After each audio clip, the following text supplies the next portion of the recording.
Rev up your engines!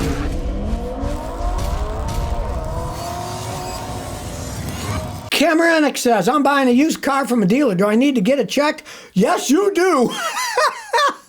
You know, they're just used car lots like anybody else. It doesn't matter. You still got to get it checked out. You can't trust anybody. Almost all the time, you'll see a sticker that says, as is, no warranty. And even if they give you a warranty, what is it actually going to cover, right? The biggest guarantee on buying a used car is hiring a guy like me to check it out to tell you, is it a good one? Is it a bad one? Okay? And in that respect, now that I'm back in Rhode Island, if you're buying a used car, I'm in Portsmouth, Rhode Island, you want to bring it to me, I check them out for nothing. I make a nice video to help everybody else to show what to check out, and you get your car checked out for nothing. So, Scotty Kilmer at gmail.com, and you can set up an appointment. I'm here October and November in Portsmouth. I can check it out. But you always need a used car checked out. You can't trust anybody. And half the time, used car lots, they just buy them and sell them. They don't even know the history of the car. Brian Glenn says, good morning, Scotty. What do you think about the new 2025 Toyota Crown Signia? Thank you.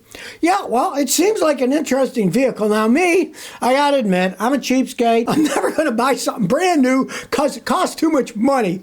I will wait till they're used. For example, a couple weeks ago when I was in Tennessee, guy brought me a beautiful Toyota, okay? It was 3 years old, and guess what? He paid $12,000 less than a brand new one. It only had 25,000 miles on it. That is the best way to buy a car, used. And I don't like buying new models anyway, because a lot of times they screw up. Look at Toyota. When they went from the V8 to the twin turbo 6 and the Tundras, they made a lot of mistakes. I wouldn't have bought that first year. The people that did, they're kind of stuck now. Toyota's got to replace their engines free, so always wait when it comes to new stuff. That's my philosophy. This cost says my '08 Ford 500 shakes and stalls at 60 miles an hour. Any ideas? If you're stalling at 60, you got a serious problem. That's high speed. So my first guess would be your fuel pump's going out. The faster you go, if you don't have enough fuel, the engine will start shaking and it'll stall out. First, change the fuel filter. A clogged fuel filter could do that too. But generally, that is a fuel pump. Now, especially if you're not getting your check engine light on, okay, that's an '08. It's an older car. So if your car's dying at 60 and you don't have any codes, odds are it's a fuel pump because you're losing pressure. If it was something like the ignition system, it would trip a code for the ignition system. Just realize that. The Hill 07 says, Scotty, does it become harder to find parts for cars that are 20 years old, or are they still plentiful? Okay, it depends on the car you buy. Now, Toyotas, you get a common Toyota, there is no problems. I got a 23-year-old Lexus, 18-year-old Matrix, and a 31-year-old Toyota Celica. I have no problems getting parts of them. Now, I don't need to get parts very often. They don't break very much, right? On the other hand, American manufacturers, they go by the letter of the law. Unsurrounded warranty. They don't have to make parts for them anymore. So you can often have a hard time finding parts. But the more common your vehicle, the more popular they are, the easier it is to get parts when they're old, because there's an aftermarket.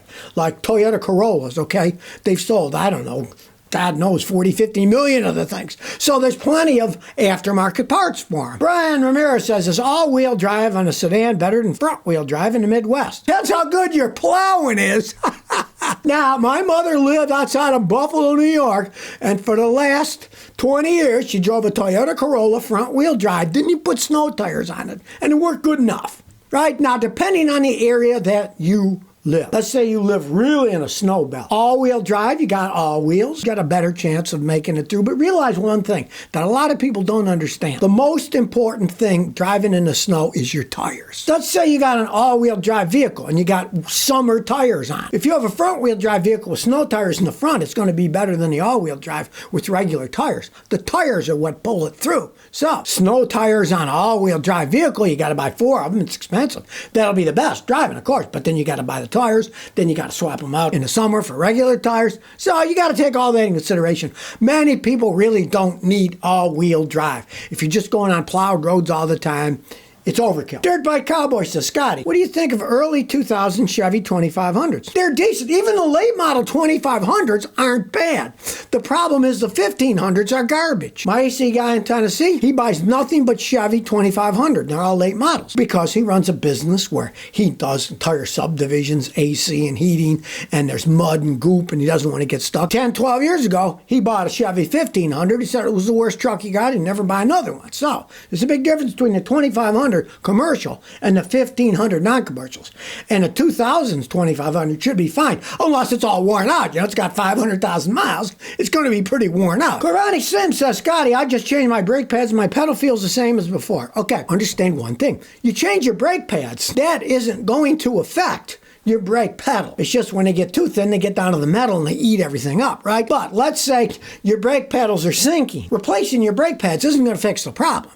They sink because either the master cylinder's bad, the booster's bad, you have a leak in the system, or you got a problem with the anti-lock braking system.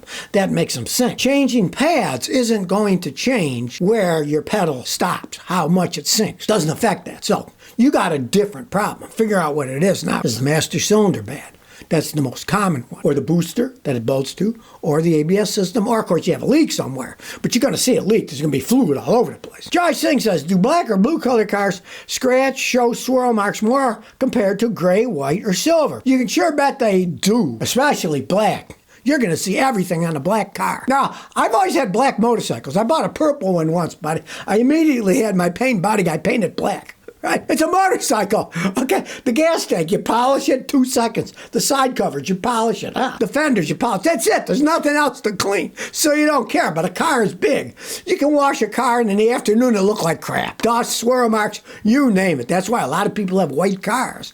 They do hold up better. My old 81 Corolla SR5, 5-speed, it was white and it still didn't look all that bad. Well, it says, do you think all car batteries are the same? No, they aren't. They're not all made the same. There's many companies that make good ones. They make cheap ones. I'll give you a perfect example. Those Optima coiled batteries, right? When they first came out, they were phenomenal. I believe they were made somewhere in the United States, right? But then the company started making them in Mexico. You'll always have your jobs. We're just making these in Mexico because we can't make enough there, and we're going to sell them all over the world, right? Guess what? A few years later, they shut the factory down in the United States. They only make it in Mexico, and the quality of those Optima batteries is down the toilet. Ask any honest mechanic, and they'll tell you. Decade and a half ago, Optima batteries are great. Now, you buy them, they go bad in 6 months, a year, instead of lasting 5 or 6 years. Yes, there's a big difference of where batteries are made, and the quality goes all over the place. And the one thing I'm warning you about, you buy a battery, batteries are like eggs. They go bad over time. They got dates. Now, it doesn't always say March 1st, 2024. It'll have codes. Learn the codes. You don't want to buy a battery that's more than a month old because they go bad sitting on a shelf. You buy a battery that's 4 or 5 months old, it's probably lost 30, 40% of its lifespan right there. So you got to get them fresh. Timothy says, does a control arm assembly affect body roll and ride quality? You can bet it does. The control arms, it's upper and lower. The tire rides on it, goes up and down there at the end over here. It really affects it. That's why if you get an older car, first thing you want to do is look at them. They got rubber bushings. And if those rubber bushings are cracked and broken, realize it's going to need new control arms. Now, back in the day, it wasn't that big of a deal. We'd take them apart. We'd press new bushings in, put it back on. But today, most of them are unitized construction, and you just have to throw the old control arm, buy a new one, and put it on. They certainly do affect how a vehicle riding down the road, and especially if you got somebody who's a bad driver and they hit curbs a lot. They hit the curb, the bottom of the tire gets hit, right? And that usually bends the lower control arm if you hit them hard enough. You're looking at a used car, you want to take a look on there with a flashlight. Is the control arm straight or is it kind of bent? If it's bent, it's going to need replacing. Gabriel Noel says, how do you find a good mechanic? Simple. Watch my video, How to Find a Good Mechanic, Scotty, on YouTube. I give all kinds of tips. The basic thing is, hopefully you got friends who know good mechanics, right? Don't ask somebody that you know that knows nothing about cars, because they're probably getting ripped off by somebody who just is taking advantage. But somebody who knows a little bit about cars, go to the shop and watch my video, like I say, How to Find a Good Mechanic, Scotty. Type it in YouTube. What kind of equipment you have? They got good, big equipment, and they're honest. They talk to you about stuff, and they got a clientele there. Now, Watch out for the scammers. You might go to a shop and it's full of cars, wow, and then look at the cars. See if the license plates are still valid. They could be a bunch of old junky cars they just parked to make it look like they're busy. I worked for a guy in Houston for 3 months. It was like that. He was a real con man. He had junk cars all over the place. But he left the tags on, but if you looked at the tags, the dates would be off by 2 or 3 years. They were all old junkers. So watch the video and you get even more tips. So if you never want to miss another one of my new car repair videos, remember to ring that bell.